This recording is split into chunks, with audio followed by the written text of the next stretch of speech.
gratitude. After all, a home is the biggest investment of most people's lives, and the joy of getting a good home is immeasurable. Today on the show, that's our central theme of the discussion. What do the good guys do which sets them apart?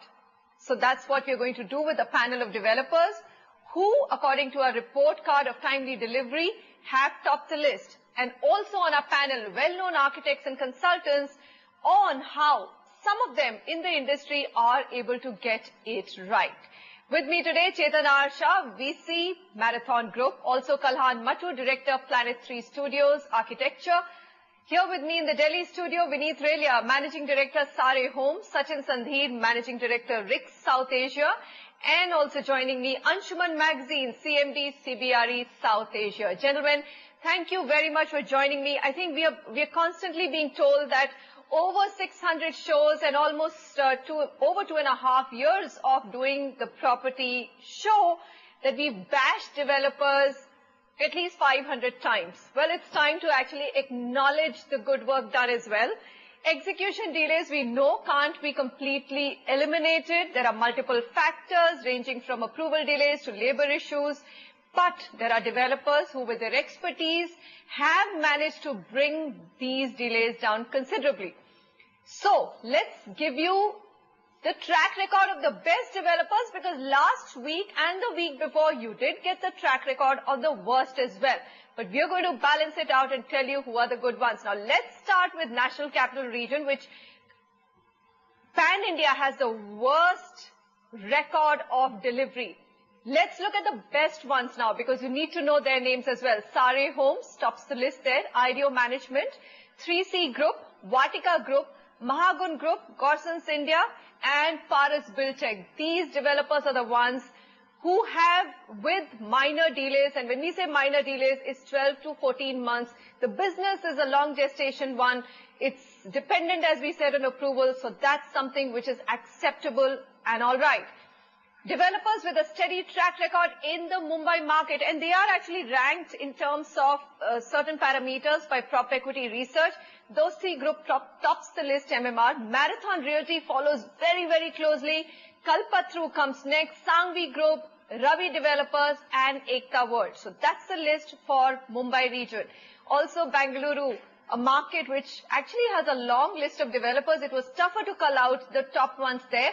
Puravankara Project, Shobha Developers, Mahavir Reddy Structures, Prestige Group, and Brigade Group.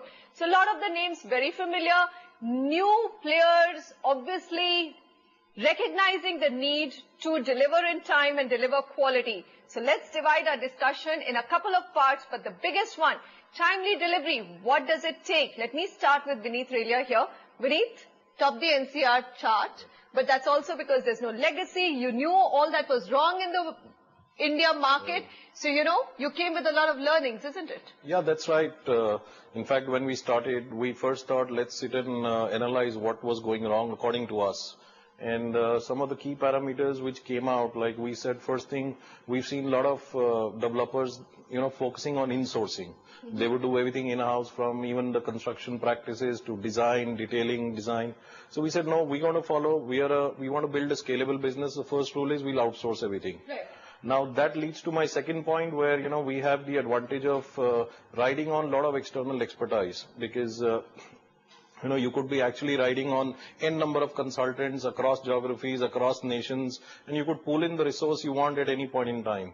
If you're focusing on in-source, you know, you kind of in a way stuck with the people you're working in, and you just can't go out. Important point, outsourcing. The third point which we said was, yes, we want to have a national focus rather than a local focus, because you can have market issues and dynamics which at times will slow down project. Could be approval related issues, could be a market issue, you know, could be anything. So it's very important as an organization, if you want to build a scalable thing, you got to have a national focus. You got to divide your risk. Then there was a classic, you know, which we've spoken about the show on many times, is a lack of liquidity. You know, it's very, very apparent. A lot of developers, you know, the houses are sold and the money is diverted into land banking. Right. So, you know, as a company, we don't get into land banking. We get into projects which are, all our projects are completely watertight, and there is no fund movement across projects. which also leads us to another thing, that we don't get into the land aggregation business. You know, somebody needs to really define a clear geography between, there's a clear difference between an aggregator and a developer. A developer like us, we go pick up approved land or likely to be approved land, then focus on building the home rather than getting into aggregation where there is no, you know, in spite of the best efforts, aggregation and approvals can get into any kind of delays. Okay.